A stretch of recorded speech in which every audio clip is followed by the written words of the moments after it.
Welcome to Polaris-Live, conversations on the US-China and its global impact, as seen through the eyes of experts from around the world. This user-supported channel is brought to you in conjunction with the Foreign Policy Association of New York. We are coming to you live. Feel free to use the bar on the right-hand side of the screen to ask questions. I'm your host, Sarwar Kashmeri. My guest today is McGill University Distinguished Professor of International Relations, Taza Varke Paul, better known as TV Paul, who has just written a thought-provoking and now best-selling book, The Unfinished Quest, India's Search for Major Power Status from Nehru to Modi, a timely work as India and China compete for leadership in Asia. He joins us from Montreal, Canada. Welcome to Polaris Live, Dr. Paul. Thank you very much for having me, Professor Kashmeri. It's an honor to be with you. Well, thank you so much. And please feel free to call me Sarwar. Listen, India and China started off roughly the same economic level some 3 decades ago. Since then, China's growth has left India in the dust.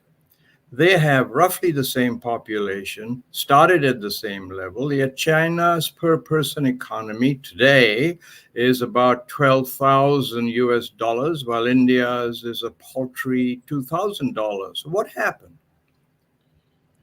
Well, there are huge differences between the two countries' makeup, demographic makeup, economic makeup, and the developmental trajectories they chose. I think the critical difference to me is that, first of all, China liberalized more than a decade before India. It had a tremendous benefit by being an American ally. And then it had very prudent leaders, such as Deng Xiaoping and the 2 successors of him, who talked about peaceful rise at the same time making use of the great opportunity provided by membership in WTO to push for an export-driven strategy. India took another decade, but India has not liberalized the same manner. India doesn't have the manufacturing boom, impossible to recreate the kind of thing China could do. And then, of course, India has done reasonably well in the services, which is concentrated in a small segment of the population. You need a manufacturing boom to spread the wealth or employment to the larger segment of the population. But India has done well in some aggregate sense. The population is also growing larger every year. Yeah, as you notice, now India is overtaken China. And so there are a number of reasons why this inequality continued, but it is not a bad story. When you look at historically, there aren't too many Chinas out there. There is probably Germany as a rising power, but not too many China. So India has come a long way. It has a long way to go, and we can discuss the problem with India's inequalities as well as certain recent trends that are hampering India in some ways. So, PV, you seem to be in the camp of those people who believe that a country really needs to become a manufacturing power, a developing country, before it can really spread the wealth. And I know that people have talked about the tigers in Asia, Japan, then China, and then China trying to convert Africa into the factory of the world. So you seem to be very convinced that India needs to also follow that road. India has, as I said, constraints in developing that path. The biggest constraint is India did not put sufficient resources, even today, developmental aspects that include skill set education, education that gives people the capacity to work in skilled jobs. The second is absence of a proper healthcare system. And the third, of course, was infrastructure. All this put down or produced a kind of workforce in India. We have about 10% that are doing well, and that a certain number end up in the West, and they are part of the global elite in some sense. But then the large chunk of India is not getting that education, which China and all the developmental states of East Asia have done much better than India, which is to mass educate. India put more money into its upper tier educational system than the lower tier, the mass educational system. I think, and healthcare the same thing. You need to put about 6 to 8% of your GDP on education in Hmm. a developmental state, and that is where India failed and still failing. Now it is 3.5 or something, but for a long time it was 2% of GDP was going into education, 1% to the top tier universities, colleges, IITs type, 1% to the rest of the population. So this inequality persisted, I think. And even if you're manufacturing, the problem is the workforce is not productive enough to make a big dent. And for that, you need to put the money in where it matters the most. So let me ask you, why then is India bent on achieving great power status at this point?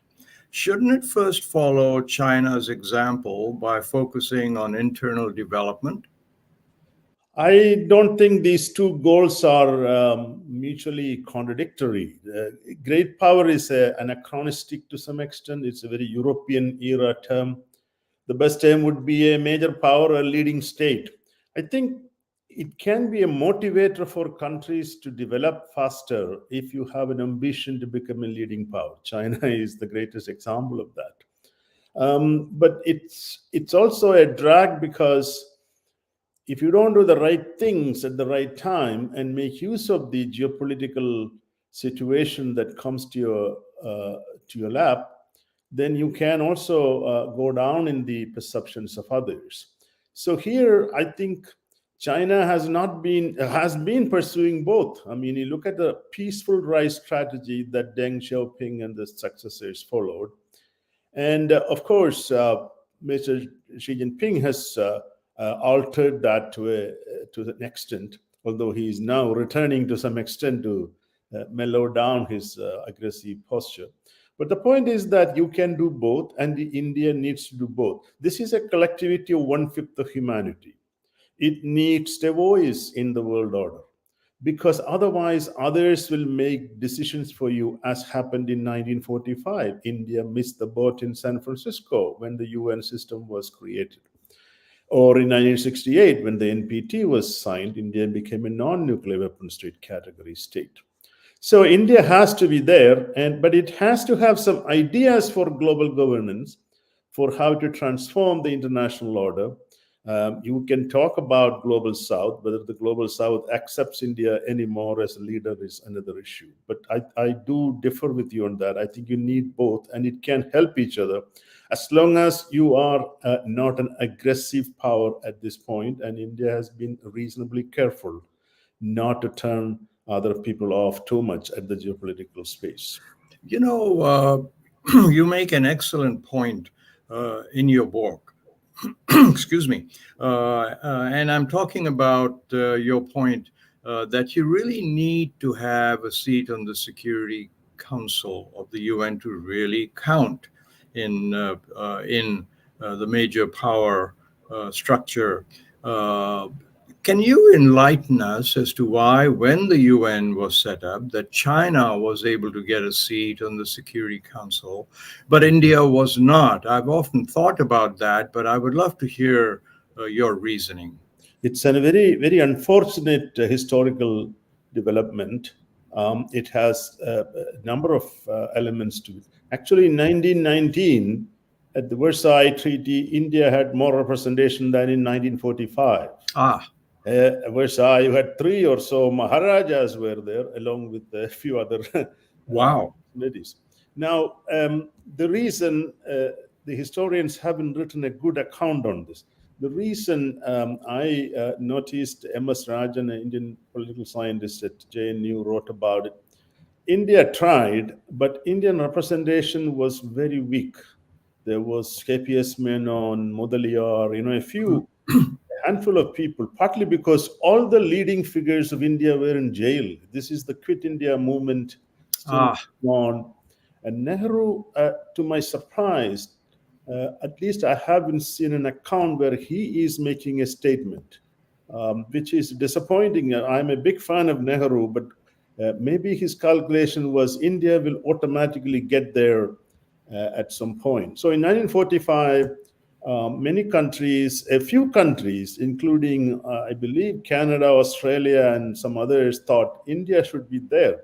It's the largest contributor of armed forces for these allied forces. 2.5 million Indians are fighting along the British.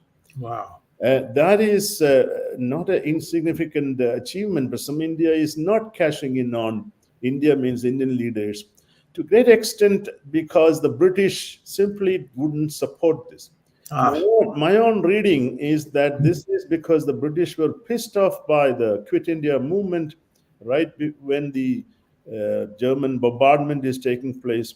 But even if so, the British did a big disservice to India by not agreeing. The US would have gone along, and India could have been on the Security Council. This is why India missed that geopolitical opportunity. The biggest challenge for world order reconfiguration, that is, a new institutions are created, is that they don't come often. In the post-war settlements, if you look at the Congress of Vienna, 1815, 1919, the Versailles, then 1945, you don't have many opportunities unless you have a war and you are a victor. Okay, if you lose, then you are like Germany and Japan. Right. Except in Congress of Vienna, Napoleonic defeated France was accepted as a great power. It's a European game that is very different today. So the British did not help. Indian demands were not strong enough, and somehow we missed that boat. And once you miss that boat, the system will not now reconfigure, because the developing countries have more agency. They have no interest in giving veto power to even one among them. Yes. And even if we have support from our developing countries, nobody wants a new veto holding member. And India is there means then you have to have Brazil, then you have to have South Africa, then you have to have Germany, Japan with veto. And so all their neighbors, Pakistan in India's case, Argentina in Brazil's case, in Japan's case, Korea, in Germany's case, some of the previous countries that don't want them to be holding the veto power. So this is a challenge. So you're now talking about at least 10 states getting membership, regular Yes. without. And that may be more feasible than a veto holding exclusive club. So India should look for other alternative structures like G20, I think, which it has been. But even there, you're talking about co-equals rather than hierarchical system. You know, I want to. We are already getting some questions for you, Professor Paul. I want to hold off on asking you this question because I had a follow up to you, and that has and you touched on this. Is there an alternative, the G20, for example, or as you ASEAN? Is there really a practical alternative to a seat around on the Security Council? G20 is talked about it, but as you noticed in Delhi last meeting, geopolitical topics are very difficult for G20 to pick it up, security topics. And so they make these very small level statements. Security Council is enshrined with global order, international security, Yes, security, which is very difficult to replicate because it was created at the post-war settlement. Now, replication could come, I think, perhaps if there is a big crisis, financial crisis in 2008, 2009 produced some level of reordering in terms of, BRICS, G20. Then you have the World Bank, IMF, voting rights slightly increased for the developing countries like India. But the crisis has to be so big that the existing powers realize that you need to accept new powers into a mode of governance. Here, I think China is India's biggest roadblock. I argue in the book that China doesn't want a peer competitor in Indo-Pacific. India has that potential, not developed yet, especially in alignment with the United States, Japan, and Australia, or even some ASEAN countries. But the problem is India is playing a kind of a strategic autonomy game, swing power game. that doesn't immediately make the Americans also very close to India, feel very close to India. And you probably will touch on the domestic challenges India is facing now. Yes. Makes the status accomplishment or status legitimation, as you call it, challenging for India. But at the same time, India cannot be excluded. As I said, it's 1/5 of the world. And despite the huge inequalities, Indian economy, if it grows the way it does, it will still be a number 3 economy, but it still has to become an economy of consequence for the rest of the world. Right. Its market, its stock market, a lot of things it has to do to become that. So yes. Aggregate growth is one thing. And I think the point you make is very valid, that you can't just get up and say, oh, I'm a major power in the world. Other people have to recognize that. And there are some markers on that. But let me ask you one of the questions that came through. And this gentleman says to respected Professor Paul, sir, will USA allow the Indian rupee to grow much more in the global economy on a level of Japan's yen, EU's euro, and UK's pound in order to counterbalance Chinese yuan? I thought I would ask that because it is an interesting sidelight. I don't know whether it's the US has unilateral power to decide Indian currency's trajectory. India has, at least in recent years, done reasonably well in keeping the currency stable, at least, although it has lost some of its power. But by the way, currency depreciation sometimes helps export, as you know. Yes. Many countries like their currency to be cheap, Canada included. But the point is, that's only one marker. And it will not become a world currency unless you're, just before I said, your economy is an economy of consequence. In other words, the countries need you, your market, that they need to come and sell their products. They also are relying on you for many components of economic growth and development. The Chinese have been very careful not to play the game too strongly. There is no need for the currency to become a global currency until you are a strong economy. And the strength is based on aggregate GDP is not enough. You need the per capita income, you need the market tax breadth and depth. You also need the fact that others value your currency. Of course, the BRICS countries talk about replacing the US dollar. They have very minimal success, I think. Sure. No, I totally need to say they are making some bilateral barter deals are going on.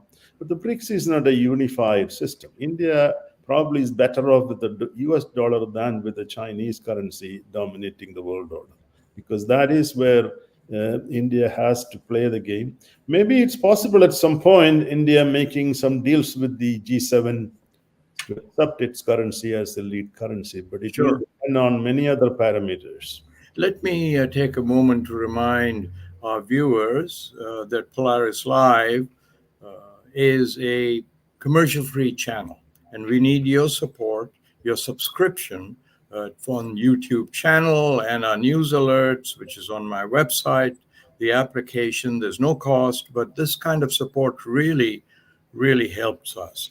And I want to ask you, Professor Paul, you may know the Indian parliamentarian Shashi Tharoor, who used to be at the United Nations, and he's, I understand, just written a book that talks about India as a consequential power and influencing power needs to maintain the original sectarian, the all-encompassing constitutionally given rights in India to minorities as well as to Hindus, that it would be a big mistake for India to head towards a Hindu state with exclusions for the minorities. I thought it was a very brave thing for a sitting parliamentarian to do,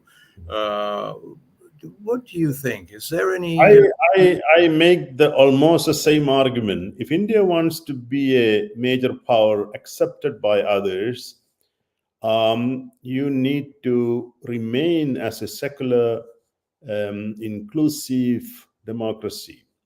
The reason why I say it is not because of because democracy itself is valuable. The management of this humongous country with such differences is one thing, but status is in the eye of the other countries, other societies. When they look at India, if the India is divided on sectarian lines, India is imposing a system of discrimination against its minorities. India already has a huge problem of caste discrimination because it's a religiously sanctioned problem of hierarchy. India has big gender problem. How will they receive India as a respectable power? Diplomacy make some effort, can compensate to some extent, but if others cannot accept you, your view of the world based on a religiosity, even if the religion is fantastic for the believer, but for the outsider it doesn't appeal. And to legitimate India's position, it needs soft power. And that soft power is unfortunately not going to come from a one religion dominated idea. And that religion itself is very polyglot. It's not clear there is a uniform notion of the religious idea. The second big challenge for India is you have a 14% population that is the Muslim population. If there is a systematic discrimination of this large population, that will be almost like the US discriminating against all of the blacks. In fact, more population than blacks in India. And if that population already, majority of them don't have the socio-economic development, and you add that to the lower caste Hindus who haven't developed sufficiently, then you have a big problem. You create these two unequal segments of the population, and that will continue to show in India's developmental trajectory. So the poverty will be concentrated in certain segments, and the policies, the social engineering that's going on today may only accentuate this division over the years to come. And the rest of the world has little room to accept, exceptly the liberal-oriented societies, to value a country that is highly unequal. And I think that is a big challenge. Of course, you have democratic backsliding happening in the US and many Western countries. My sense is that that is helping the majoritarianism in India too. But which country has done well under the majoritarian ideas? Look at Turkey, look at Pakistan, look at Sri Lanka, which had a much better developmental trajectory. And discriminatory policies produced extraordinary violence and inequalities that will pull you down in the world's estimation. No, so I think we have to be aware that the leaders who really want India to go up, and I don't doubt Prime Minister Modi has a desire to make India a developed country by 2047, but without social cohesion, social acceptance of minorities, and inclusiveness and democratic order is the best for that, despite all its weaknesses. Well, you made an interesting point there about comparing the situation to America if it started when doing everything to discriminate against blacks, and that's a really interesting analogy that you've painted, because after all, in the American Civil War, the black population fought and died for a united America. Actually, in both world wars, every war, and in India, a lot of the leaders of the independence movement, the first president of India, was a minority, a Muslim. The developer of the atomic bomb was Mr. Bhabha, minority Parsi. So I think your point is really well made. But let me ask you, where does Pakistan fit into this quest for big power status? I'm going to ask you a number of questions as we start heading towards the close. So please go ahead. Where Yes. does Pakistan fit into India's quest for big power status or Well, major power status? until the end of the Cold War, or even after that, the Second Afghan War, Pakistan was equated with India. India, Pakistan, almost the Yes. same in the world's perception. So there's something called parity, and India has successfully broken that parity to great extent thanks to American help. It was Clinton who broke that first by not visiting Pakistan or giving its importance after Yes. the Kargil War. And then after the Afghan Second War, the US just abandoned it as it did before. So right now, Pakistan has no claim for parity with India in the Western world, at least, and in the Muslim world too. Look at the Gulf countries that are Yes. getting closer to India for pure economic calculation, because they want to export their oil to India, and then the Pakistan is not going to be the big place that can happen. So, but at the same time, India has made many moves in Kashmir that temporarily, some people say, strategically and tactically, it has done some benefits for India, but we don't know the long-term consequences. In particular, if Pakistan will resurrect the insurgency or support the insurgency, or will it produce more insurgency? But at this point, Pakistan is only a challenge in terms of if there is an alliance between China and Pakistan. But that is also unlikely in the short run, because Pakistan needs the West, Pakistan needs the Gulf countries even to survive. China, yes, the CPEC is a big part of its development, but China also extracts money from Pakistan. And the money now, the debt payment comes from IMF rather than other sources. So Pakistan is in a bind, its internal growth is not high. This is a great warning for India. Pakistan had a good developmental trajectory until Ayub Khan did quite well. Then where did Pakistan end up? It also had a geopolitical moment, a sweet spot, let's put it that way. But after Ziaul Haq's innovations in the religious sector, Pakistan really declined, I think, as a nation state. Perceptions of others of Pakistan declined. I hope it won't happen to India, because there's nothing that says that this same trajectory can't happen in India, in a very different way, of course. But India has done well so far. Yeah. Let me interrupt with apologies, because a couple more questions I want to get in before we have to, unfortunately, close. But before we close, I want to give you a minute to really talk about the main message of your book. But I want to have two more questions for you. One is, in spite of all the battles in the Himalayas and so on, China and India, the trade and the investment, into American companies and so on, has continued to grow between China and India, and that hasn't really changed very much. So, so that's one place that I was thinking about asking you. But then something else happened a couple of days back, which is that in Washington, to everyone's, I think, surprise, the Mr. Podesta, the new environmental leader in America, met with the Chinese ambassador and their staffs to talk about cooperation on environmental matters, and lo and behold, they made progress. Dinner at the Mr. Podesta's house. So my question is this: do you think that if China and America are able to begin working together, as slowly as that might be, where is that going to leave India? Well, it is the probably a concern for India that if the world becomes a bipolar order, then India may not have a big role to play. That's why it's important that the world doesn't polarize into two poles, as we are witnessing in economic arena, but not clearly. That I don't think will happen, because China's ambitions are still there. It wants to replace the United States.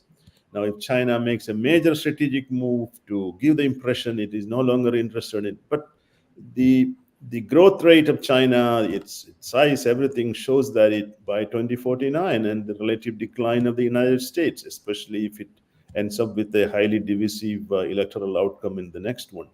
A lot of situations could arise. Hmm.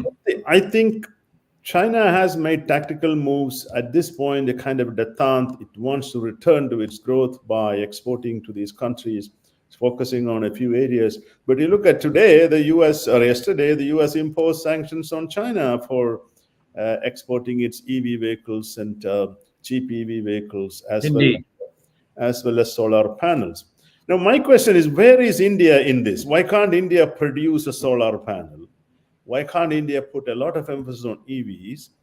Because India is importing all these components for its industrial products from China, cheap products, including pharmaceutical components.